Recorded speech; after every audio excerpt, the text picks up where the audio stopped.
Hello all welcome back to another new video of learn with Bhavna. हम IGNOU assignment questions कर रहे हैं for July 24 and Jan 25 intake session student, जिसमें कि हम MPS 003 सब्जेक्ट हमने ऑलरेडी स्टार्ट कर दिया है।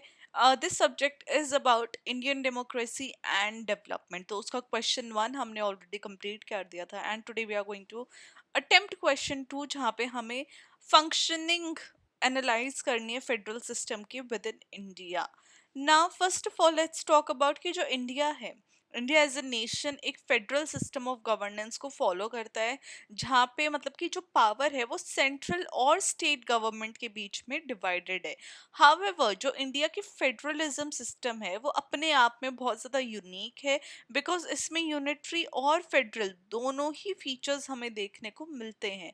जहाँ पे जो कॉन्स्टिट्यूशन है वो प्रोवाइड करता है स्टेट को ऑटोनॉमी, कि स्टेट गवर्नमेंट जो अपने हिसाब से फंक्शन कर सकती है, वर्क कर सकती है, बट जो सेंट्रल गवर्नमेंट है वो स्टिल काफ़ी ज़्यादा इंपॉर्टेंट सिग्निफिकेंट पावर्स होल्ड करती हैं, जो कि इसको एक क्वासी फेडरल सिस्टम बना देता है ना। जो ये इंपॉर्टेंट टर्म्स हैं, इंपॉर्टेंट चीज़ें हैं, अगर आपने मेरी इंपॉर्टेंट टिप्स वाली वीडियो नहीं देखी है, जिसका लिंक अभी यहाँ पे टॉप राइट कॉर्नर में आ रहा होगा, या फिर मैं वैसे भी आई बटन में तो मैंने डाल ही दिया, बट मैं डिस्क्रिप्शन बॉक्स में भी मेंशन कर दूंगी।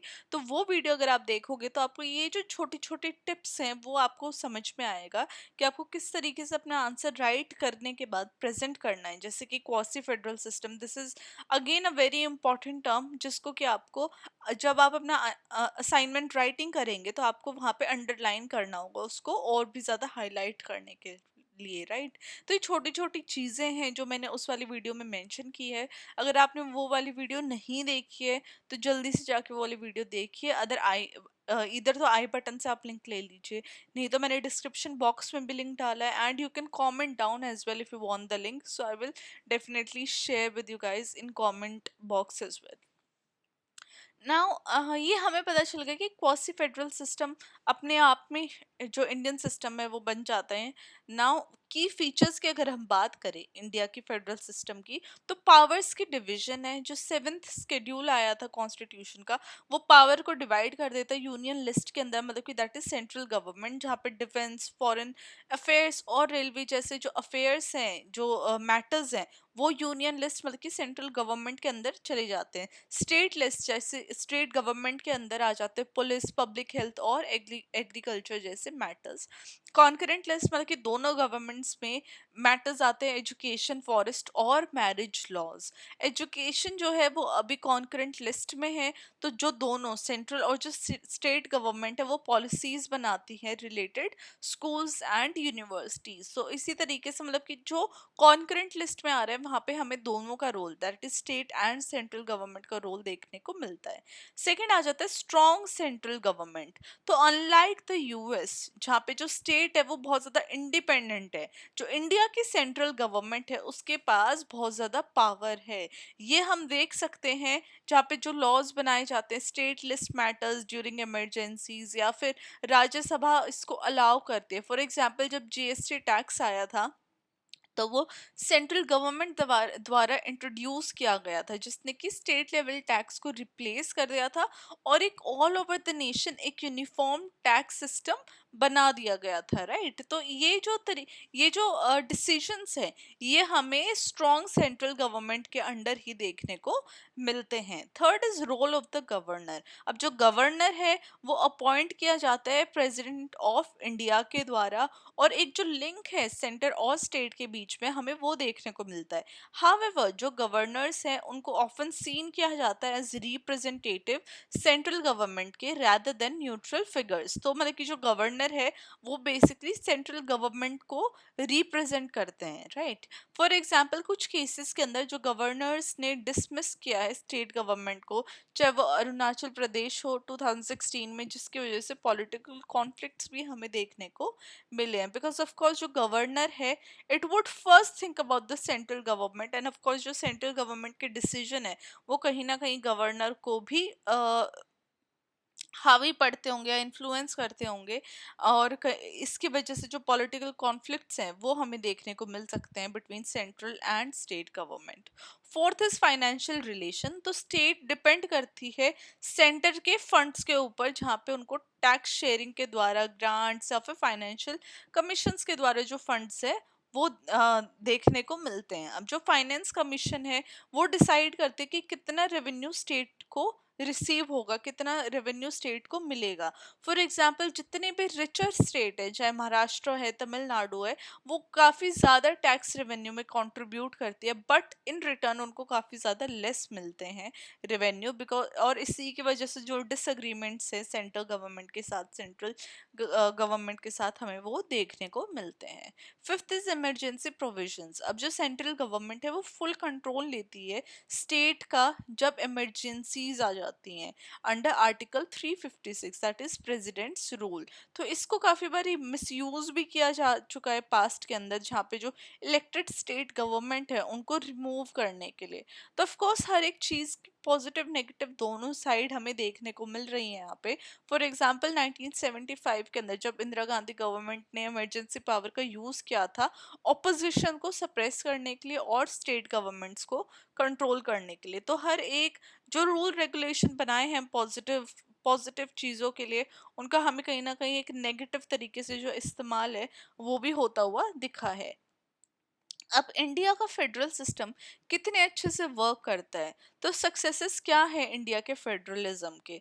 तो फर्स्ट ऑफ ऑल यहाँ पे यूनिटी इन डाइवर्सिटी हमें देखने को मिलती है। चाहे कितने भी कल्चरल या फिर लिंग्विस्टिक डिफरेंसेस क्यों ना हो इंडिया के अंदर, इंडिया स्टिल यूनाइटेड है ड्यू टू फेडरलिज्म। ना सेकंड इज स्टेट अटोनमी। अब स्टेट क्या है, लॉज बनाती है जो कि उनकी स्पेसिफिक स्टेट की नीड के अकॉर्डिंग है। फॉर एग्जांपल केरला का जो स्ट्रॉन्ग हेल्थ केयर पॉलिसीज है वो उनकी स्टेट के नीड के अकॉर्डिंग है। तो स्टेट डेफिनेटली जो एक जो सेंट्रल गवर्नमेंट है जिसको पूरा एक नेशन देखना है, वहीं पे जो स्टेट गवर्नमेंट है वो अपनी स्पेसिफिक स्टेट को देखते हैं। So state government does know their state needs and requirements better, right? Third is economic growth। तो कॉम्पिटिटिव फेडरलिज्म अलाउ करता है स्टेट को ताकि वो बिजनेसेस को अट्रैक्ट करे। एग्जाम्पल गुजरात एंड कर्नाटका में जो आईटी एंड मैन्युफैक्चरिंग है वो डेफिनेटली एक फेडरलिज्म को कॉम्पिटिटिव बना दिया है और बिजनेसेस काफ़ी ज़्यादा अट्रैक्ट हुए हैं। एज वेल एज उसके साथ हमें चैलेंजेस भी खूब देखने को मिलते हैं, जहाँ पे जो सेंट्रल गवर्नमेंट की डोमिनेंस है, जो कि सेंटर ऑफन इंटरफेयर करता है स्टेट मैटर्स के अंदर, जिसकी वजह से जो स्टेट को एक फ्रीडम दिया हुआ है कि भाई वो अपने हिसाब से, स्टेट गवर्नमेंट अपने हिसाब से फंक्शन करती है, वहाँ पे इंटरफेरेंस सेंट्रल गवर्नमेंट की हमें देखने को मिलती है। तो ये एक स्टेट गवर्नमेंट के लिए चैलेंजेस बन जाते हैं। Second is unequal development. कुछ स्टेट डेवलप कर रही है फास्टर दैन अदर्स, जिसकी वजह से एक इकोनॉमिक इम्बैलेंस हमें देखने को मिल रहा है। Third is state versus state conflict. तो वाटर डिस्प्यूट है, जैसे कि कावेरी रिवर का जो डिस्प्यूट है बिटवीन कर्नाटका एंड तमिलनाडु, एक ये टेंशन हमें दिखाता है रिसोर्स शेयरिंग में। तो कहीं ना कहीं ये जो स्टेट वर्सेस स्टेट कॉन्फ्लिक्ट आ जाता है, इसमें इवन जो सेंट्रल गवर्नमेंट है वो भी किसी की एक पर्टिकुलर साइड नहीं ले सकती है, राइट। तो ये चैलेंजेस काफी सारे देखने को हमें मिलते हैं। Fourth is political conflict. अब जितने भी रीजनल पार्टीज है वो डिमांड करते हैं कि उनके पास और भी ज्यादा पावर आए, जिसकी वजह से क्लैशेस हमें देखने को मिलते हैं विद द सेंट्रल गवर्नमेंट, जैसे West Bengal versus the centre on various policies. इसी के साथ हमारे ये आंसर एंड होता है, but we have to conclude this answer with writing a conclusion. तो यहाँ पे कंक्लूजन में मैंने मेंशन किया है जो इंडिया का फेडरल सिस्टम है वो mix of central authority and state autonomy है, जहाँ पे इसने हेल्प किया यूनिटी एंड डेवलपमेंट को मेंटेन करने के लिए, लेकिन चैलेंजेस अपने आप में काफ़ी सारे हैं, चाहे वो फाइनेंशियल डिपेंडेंस हो, पॉलिटिकल इंटरफेरेंस हो या फिर रीजनल कॉन्फ्लिक्ट हो, राइट। तो फेडरलिज्म को स्ट्रेंथन करने के लिए इंडिया को और बेटर सेंटर स्टेट कॉपरेशन की नीड है, फाइनेंशियल डिसेंट्रलाइजेशन की नीड है, एंड एक रिस्पेक्ट की नीड है स्टेट अटोनमी के लिए। इसी के with the help of these, तो एक बैलेंस ग्रोथ और पॉलिटिकल स्टेबिलिटी और एक ट्रूली कोऑपरेटिव फेडरल स्ट्रक्चर जो है इंडिया का, वो इंश्योर किया जा सकता है, राइट। तो ये हमारा क्वेश्चन सेकंड का आंसर था, where we talk about federal system of India and how it is not just federal system but it is a quasi federal system looking at all different power structures within Indian economy, sorry, Indian political system. तो यही था हमारा, जहाँ पे हमने functioning को analyse किया federal system की within India as a nation. Let me know what do you think about this question. And इसी के साथ मैं क्वेश्चन एंड करती हूँ। I will see you very very soon with question 3 of MPS 003. Till then, keep on writing your assignment questions and all the very best for your assignment writing. Bye bye.